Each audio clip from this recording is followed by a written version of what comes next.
In this video, I'm going to talk about how my wife and I value Marriott Bonvoy points, and how we decide when to use our points on a free night redemption. I have a bunch of real world examples to share, showing how we have actually used our points, and I'll show you real examples of getting good value out of Marriott Bonvoy points. If you find this kind of content helpful, please consider liking the video and subscribing to the channel. It helps with the algorithm and helps us decide what content to make next. Now let's get started. Now, if you look around the internet at award travel groups and blogs and the like, the most common way to value points is using the metric of cents per point, or CPP. It's a very simple equation. You take the price of the hotel if you were to pay cash in cents and divide it by the number of points required to book that same room. So if you had a $100 a night hotel that cost 10,000 points to redeem, you would take 10,000 cents, which is $100, and divide it by 10,000 points, giving you 1 cent per point.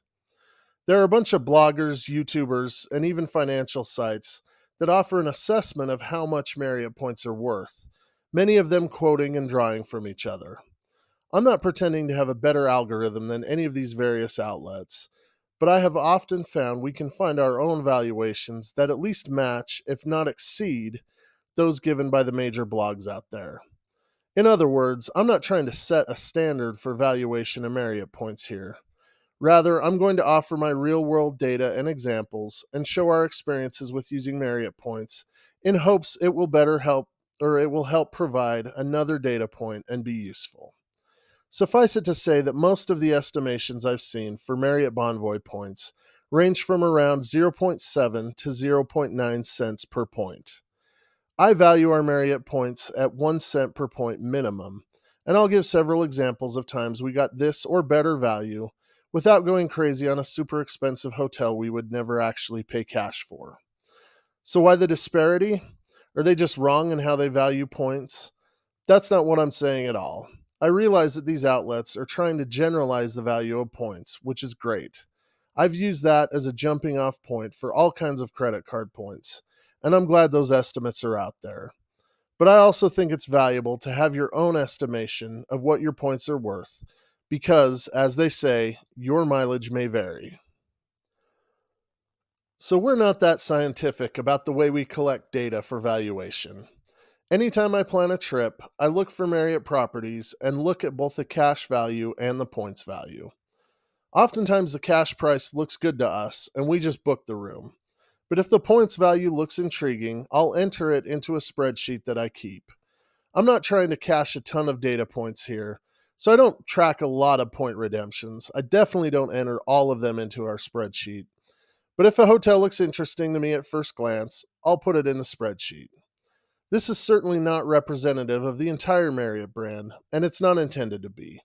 All we care about is how we are going to use our points.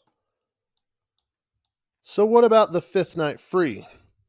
Many of the big time bloggers give a value for Marriott points on a per night basis, not accounting for the fifth night free. So if you're not familiar with what I'm talking about, Marriott actually calls it the stay for 5, pay for 4. It's kind of a mouthful. It's that if you make a points booking for 5 nights or more, you'll get the lowest point night for free, in multiples of 5, meaning that you could get 2 nights free if you stay for 10, and so on. All nights have to be paid with points, and this offer isn't available when you pay cash, or when you use free night certificates, or any combination of that. Needless to say, using the 5th night free benefit, especially since it doesn't apply to cash rates, can really augment the value of your points, since it gives you an extra 25% value on your points. Now, we rarely stay in one place for 5 nights, so most of my examples are also on a per night basis. We have definitely taken advantage of the 5th night free several times, but it is hard to make an apples to apples comparison when using it. So for our purposes, we're just going to value the points without this benefit and on a per night basis. So some other things to think about. Remember, taxes and fees are not charged on points redemptions. So points are great for places like Tokyo and London where taxes and fees are high. Seasonal highs and lows may also affect cash rates more than points rates. The same hotel could cost double in the high season, but be the same or only 10 to 20% higher in points. Days of the week can also have this disparity. I only really consider cents per point for a redemption that I'm actually considering paying cash for. This is true for airlines, hotels, everything. If you go for the really high end stuff, you'll get a better cents per point valuation. We'll go over this in another video, but it's easy to get lost in the weeds of 2, 3, 4, or higher cents per point valuations if you cherry pick expensive hotels or are able to snag an awesome business class flight. We'll occasionally book these things as well, but although we always look at the CPP, I personally don't consider it an actual cents per point valuation if it's not something I would pay cash for. Because of this, we tend to stay in hotels we'd pay for in cash, even if there's a higher CPP to be had at a more luxury hotel somewhere else. We prioritize where we want to stay and then decide if we'll pay for the stay in cash or points. Of course, points are a great way to book aspirational travel you wouldn't otherwise want to or be able to pay for. But for the purposes of actually valuing our points, I tend to stick with this rule. So, what is a good redemption? For us, we always shoot for 1 cent per point or better. Okay, so as I promised, here are some examples of hotels we've looked at or stayed in, and the points redemptions that have been available for them. Do keep in mind, these are examples from the last couple of years, so obviously points or cash costs can and probably will be different depending on when you're looking. Now, over time, points costs tend to rise, so I'm trying to include more recent examples to make them more relevant. Also, this is for a one-night redemption unless otherwise noted. So we have the AC Hotel in Innsbruck, which was $250 cash or 21,000 points per night, which is a 1.19 cents per point valuation. The Four Points Milan, which was $305 cash or 24,000 points, 1.27 cents per point. The Aloft Kathmandu, which was $141 cash or 11,000 points, which is 1.28 cents per point. We have the Westin in Singapore, which was $524 cash or 40,667 points. And this was an average over 2 nights, which is why it's not a round number. And that is 1.29 cents per point. The Courtyard Tokyo Ginza, which was $579 cash or 40,000 points. That's 1.45 cents per point. And lastly, the AC Hotel Wroclaw, which was $148 cash or 15,000 points, 0.99 cents per point. Very close to our 1 cent per point threshold. Now, also as promised, here are a few examples of hotels where the valuations were less than 1 cent per point. I don't track a lot of these since we don't pay points for them, but I do have a few to share. So in these cases, we paid cash, or in some places used a free night certificate, which are only valid for a year, and which sometimes we don't have time to wait for a better redemption. And we made a video on how to get free night certificates with Marriott, so please check that out. I will link it below. Anyway, on with the examples. So the first is the Courtyard in Shinosaka, Japan, which is $249 cash or 38,000 points, which is 0.66 cents per point. The Courtyard in Nagoya, which is the hotel that I used as a specific example in our free night certificate video, was $195 cash or 37,000 points, or 0.53 cents per point. And lastly, the Marriott Sydney Harbor, which is $214 cash or 46,000 points per night, which is 0.47 cents per point. Okay, now I want to share a case of a hotel we've stayed in a couple of times where both seasonal fluctuations and the fifth night free came into play. I think this is a good example of some of the things that we've talked about. So this hotel is the Courtyard AC Ginza in Tokyo. It's a great hotel in an excellent location in Tokyo, and we've stayed there a couple of times. I'll link our room tour of the hotel below if you're interested in checking it out. So the first time we looked to stay at this hotel, the cash price was $311 per night. The points price was $52,000 per night, or about zero point 0.6 cents per point. The second time we stayed at this hotel on another trip, the cash price was $600 or so per night. The hotel was still available at 52,000 points per night, making this a 1.15 cents per point redemption. Now, in this case, it obviously made more sense for us to use points for the second stay, which is what we did. I think this illustrates one of the great downsides to putting too much stock in the cents per point valuation. Because while we got a better redemption the second time around, it was still the same hotel and the same room type. This is one reason why we mostly use the cents per point valuation to decide if we'll be paying cash for a room or using points, and not as a basis for actually choosing the hotel that we stay in. Now, I also want to use this example to illustrate the value of the fifth night free. In this second stay example, we use points to stay for 5 nights, which with the fifth night free cost us 208,000 Marriott points total.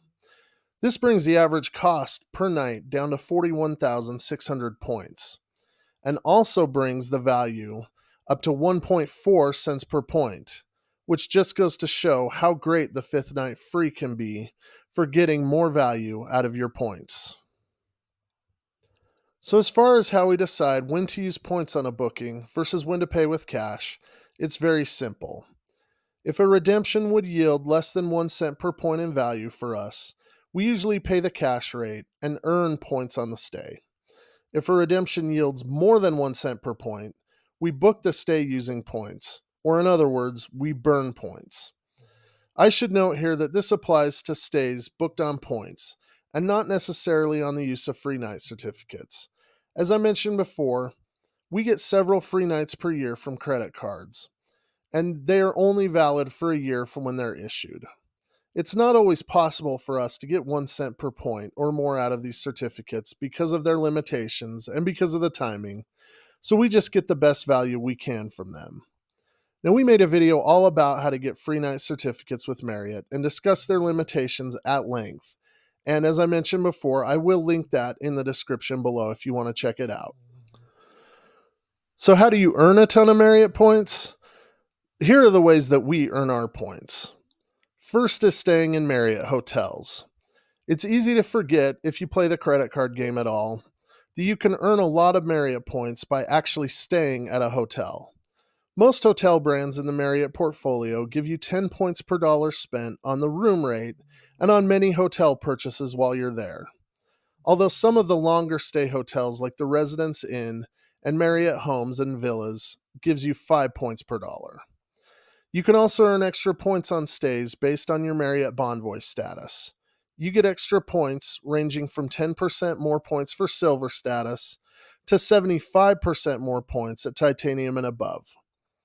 Hotels offer a welcome gift to members with high enough status as well, and you can often choose more points as your welcome gift. We made a series of 3 videos talking about our Marriott Platinum status and the perks that come with it, including the 50% extra points we get when we stay. And we also talked about pursuing titanium status. I'll link those in the description below. Spending on Marriott co-branded cards can also earn you a lot of points, even if you just use the credit cards when you stay at a Marriott hotel. Most cards earn 6 points per dollar on Marriott spend, which is in addition to the points that Marriott gives you as a Bonvoy member. You can also earn extra points on other categories such as gas and restaurants, depending on the card. In a future video, we will talk about how many points you can earn for Marriott credit cards, but many of them give you at least 2 points per dollar on any spend you make anywhere. Now, I should specify here that we do not transfer points to Marriott from Amex or Chase. You can transfer points from these cards to Marriott at a 1-to-1 ratio, but we don't do it because we feel we can get better value by transferring those points elsewhere. There are sometimes transfer bonuses that could make this more appealing, but we have never done it. Now, we have bought points as well on a deep sale before when we have had an immediate use for them. It's generally recommended not to buy points if you don't have a redemption in mind or if you're not ready to book, and that's because points can be devalued at any time and sometimes without notice. So Marriott normally sells points at 1.25 cents per point, but occasionally they'll have a sale where you can get bonus points when you buy them. And I have bought points at a 50% bonus before, which makes them 0.83 cents per point.